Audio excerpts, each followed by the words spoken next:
Fiskes dari kelas 9A SMP Negeri 38 Kota Bandung yang beranggotakan nama aku Raisa Salsabila. Nama aku Banyu Atari. Nama aku Lutfi Muhammad Sapril. nama aku Syabian Salsal Fauzia. Nama aku Pita Deswita. Nama aku Reza Hanadira Hajani Batiar.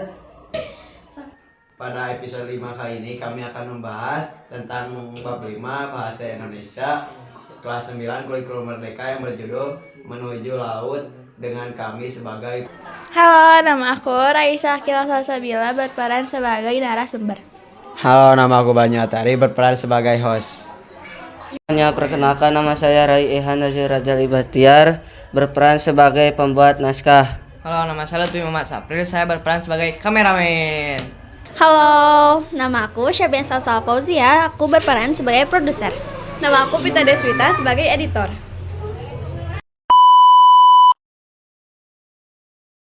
Assalamualaikum warahmatullahi wabarakatuh. Halo penonton setia Barwa Fiskes. Selamat datang di obrolan-obrolan kami yang membahas seputar pendidikan. Kali ini saya Banyu Atari akan berbincang-bincang dengan salah satu rekan saya tentang pembelajaran yang bermanfaat dan bisa kita ambil dari bab 5 buku bahasa Indonesia kelas 3 SMP Kurikulum Merdeka. Oke, maka dari itu saya persilakan untuk narasumbernya yaitu Raisa Salsabila untuk bergabung. Hai Banyu, terima kasih sudah mengundang saya ke obrolan kali ini. Ya, terima kasih juga sudah bergabung. Kabarnya gimana nih? Alhamdulillah baik, sebaliknya gimana? Oh begitu, saya juga baik, alhamdulillah. Oke, di episode kali ini kita akan membahas bab 5 dari buku bahasa Indonesia ya. Ya nih, yang bakal kita bahas di bab 5 ini materinya apa tuh? Nah, kalau di bab 5 ini banyak membahas di materi teks laporan. Oh, teks laporan itu pengertiannya apa? Teks laporan adalah teks yang memberikan sebuah informasi terhadap suatu hal secara objektif dan sistematis.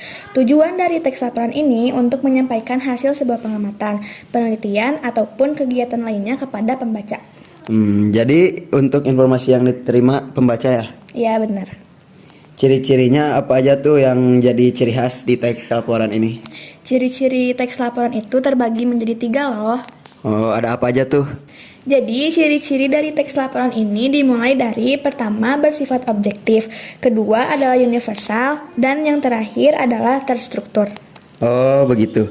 Tapi maksud dari ketiga ini tuh apa sih?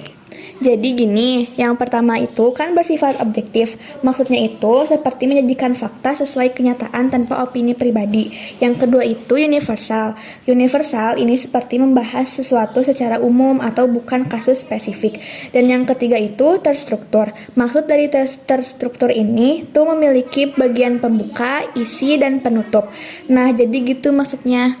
Oh begitu, tapi penting gak sih untuk kita tahu tentang ciri-ciri teks laporan ini? Tentu penting, sama halnya dengan teks lainnya. Teks laporan juga memiliki beberapa ciri-cirinya sendiri. Jadi penting untuk kita mengetahui ciri-cirinya agar kita bisa membedakan teks laporan ini dengan teks yang lainnya. Oh iya juga ya, kan ada 6 teks yang dibahas di pelajaran bahasa Indonesia ini dan itu tentu berbeda-beda.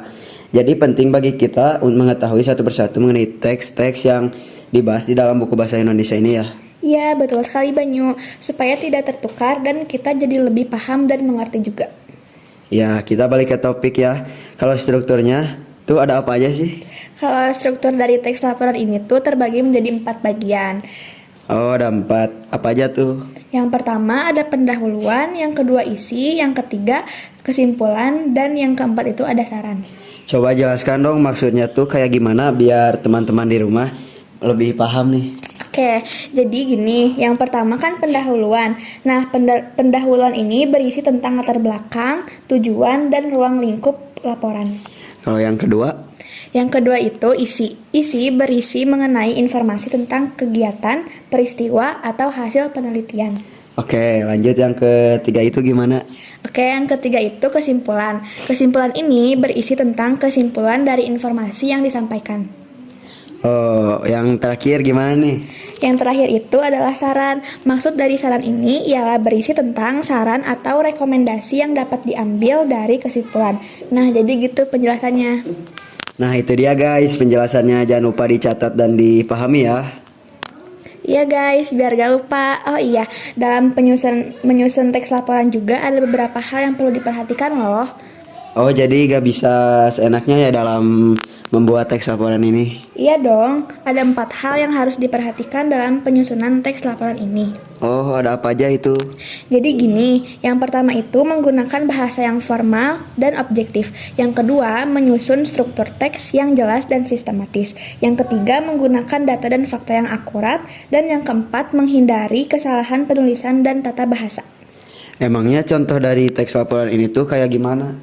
Kalau contohnya tuh ada banyak banget dan beragam juga loh.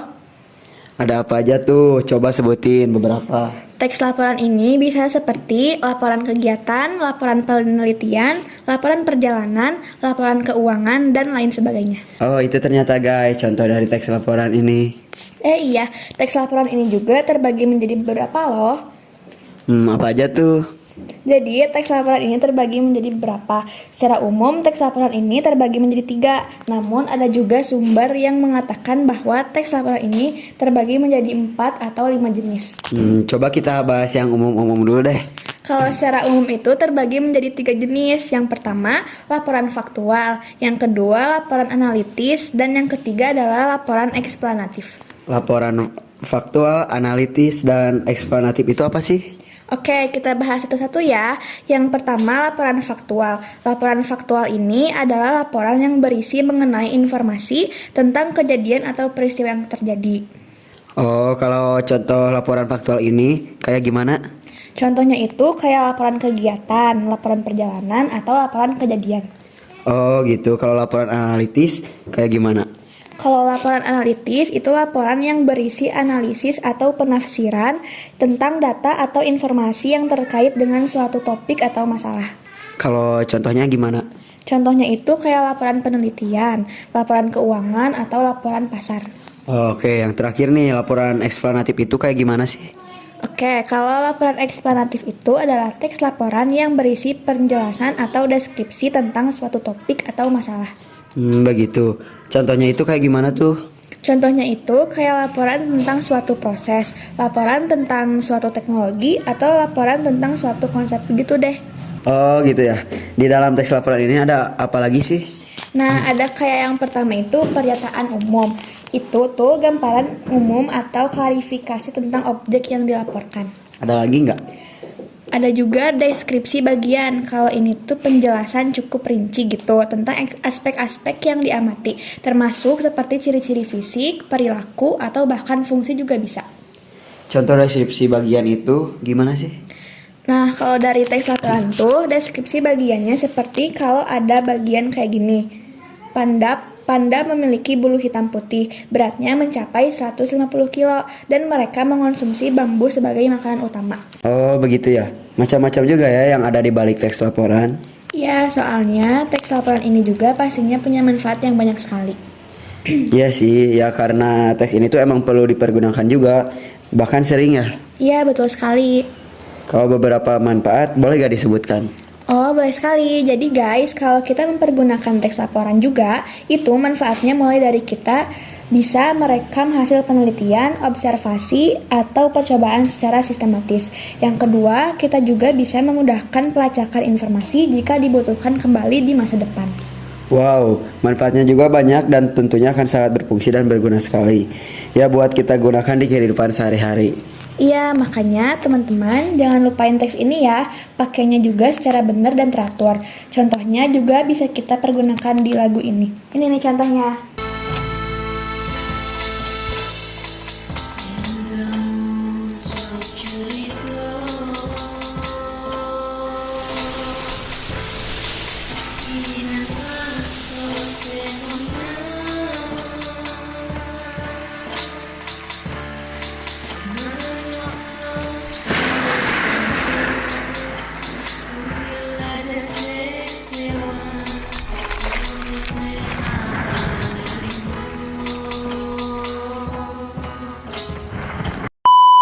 Iya guys, apa yang dikatakan oleh Raisa itu sangat benar. Ngomong-ngomong, semong itu apa sih? Kok aku baru dengar? Smong diartikan sebagai hempasan gelombang laut yang berasal dari bahasa Devayan, bahasa asli Simele. Hampasan gelombang air laut itu maksudnya tsunami.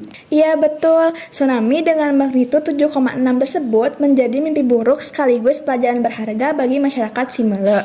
Kisah Semong diceritakan secara turun-temurun dari generasi ke generasi berupa ada tutur atau cerita yang berisikan nasihat dan petuah. Oh, kasihan sekali ya turut berduka cita. Tapi kenapa sih kisah Semong ini diceritakan secara turun-menurun?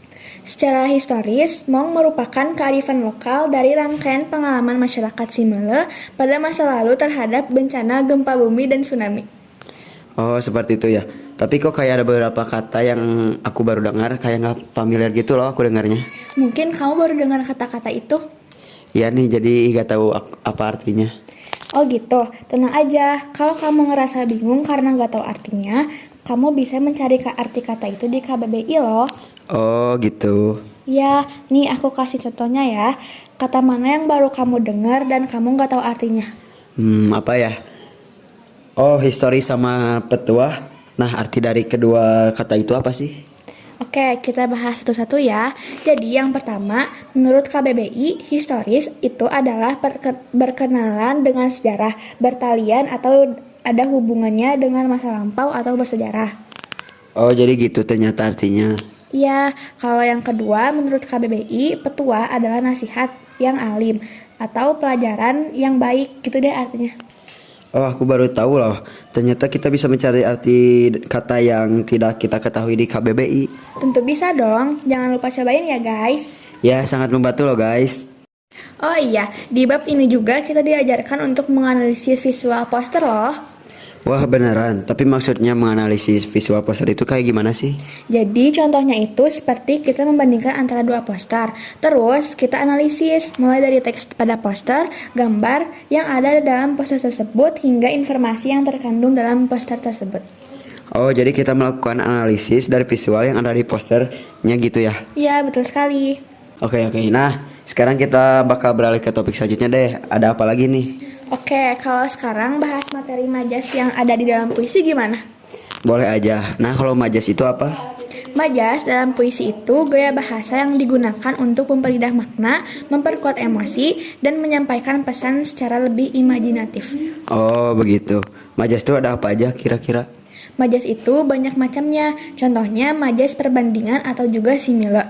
Ini tuh bahasa kiasan yang menyamakan satu hal dengan hal yang lain dengan menggunakan kata-kata perbandingan seperti bagai, bagaikan, sebagai, kata berawalan seperti, semisal, seumpama, laksana.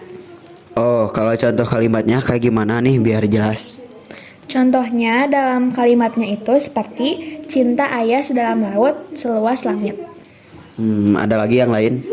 Oh iya, ada majas personifikasi. Kalau majas personifikasi adalah majas yang mempersamakan benda dengan manusia. Benda-benda mati dibuat dapat melakukan berbagai aktivitas layaknya yang dapat dilakukan manusia. Oh, contoh kalimatnya nih kayak gimana? Contohnya itu seperti pohon-pohon melambai kepadaku yang tengah berlari. Oh, kita bakal bahas tentang apa lagi nih? Oh iya, ada juga yang namanya parafrasa. Parafrasa itu apa sih? Parafrasa ini adalah proses mengubah kalimat atau teks asli menjadi kalimat atau teks yang baru dengan menggunakan kata-kata yang berbeda, namun tetap mempertahankan makna dan inti pesan yang sama. Oh gitu. Kalau contohnya itu kayak gimana sih? Contohnya itu kayak gini, kalimat aslinya, saya sangat senang dengan hasil pekerjaan saya. Prafasa, saya merasa sangat puas dengan hasil yang saya capai. Nah itu contoh dari prafasa ini. Oh ya, kita lanjut nih ya. Kita tuh kalau buat menentukan sesuatu juga diperlukan juga diskusi satu sama lain. Nah di bab 5 ini juga kita bakal membahas itu. Ya betul sekali. Oke, sekarang kita langsung masuk ke topik obrolan yang itu ya. Iya boleh. Jadi kalau di dalam kegiatan diskusi itu kita ngapain aja? Dalam kegiatan diskusi itu, orang yang sedang berdiskusi saling bertukar pikiran dan menyampaikan apa yang ada di dalam pendapatnya juga. Iya. Kalau cara dari dimulainya diskusi dengan baik itu gimana? Nah, agar selama diskusi akan selalu tenang dan tidak akan menggoda kesalahpahaman sebelum diskusi, pertama, pastikan Anda memahami topik yang Anda bahas. Kedua, tentukan tujuan. Tentukan apa yang ingin Anda capai dan dari diskusi tersebut. Ketiga, perhatikan apa yang dikatakan oleh orang lain dan berikan perhatian penuh. Keempat, berbicara dengan jelas, sopan, dan santun. Hormati pendapat orang lain, bahkan jika Anda tidak setuju. Jadi, jangan asal menolak apapun itu, usahakan bicarakan terlebih dahulu. Kelima, jangan memotong pembicaraan orang lain. Tunggu giliran Anda untuk berbicara. Keenam, tanyakan pertanyaan yang relevan untuk memperdalam pemahaman Anda. Oh, seperti itu. Ternyata ada hal-hal yang harus kita perhatikan terlebih dahulu ya sebelum diskusi ini. Iya dong, supaya diskusi kita bisa berjalan dengan lancar. Oh iya, kita juga harus bisa menerima usul dan sanggahan dari orang lain juga loh. Sanggahan itu apa sih? Jadi, sanggahan adalah suatu pernyataan atau argumen yang digunakan untuk menentang atau membantah suatu pendapat, argumen, atau pertanyaan lain gitu. Oh gitu, aku baru tahu nih. Iya, Wah, beragam sekali ya materi yang kita bahas di bab 5 ini. iya banyak banget. Oke deh Raisa, sepertinya pembahasan kita tentang bab 5 bahasa Indonesia ini kita tutup sampai sini aja ya. Iya, boleh, silahkan. Dan ya terima kasih sudah menyempatkan untuk membahas beberapa materi di episode kali ini yang sangat bermanfaat untuk para penonton. Iya, dengan senang hati. Dan untuk episode kali ini cukup saja ya teman-teman. Sampai jumpa di episode selanjutnya dengan teman-teman yang lain. Semoga bisa bermanfaat untuk kalian semua dan tersalurkan ke orang banyak di sana. Jangan lupa like, komen, dan share ya. Wassalamualaikum warahmatullahi wabarakatuh. Dadah.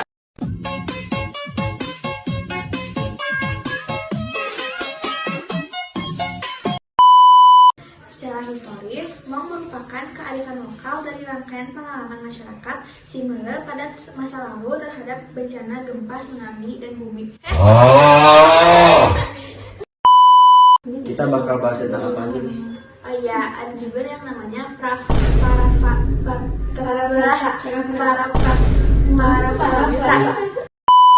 Kalau secara umum ini terbagi menjadi 3, yaitu yang pertama lafal jadi lebih paham dan mengerti juga. Ya, kita balik ke topik ya. Ya, terima kasih juga sudah ingin bergabung. Kamarnya Nih, aku kasih contohnya ya. Apa sih? Iya nih.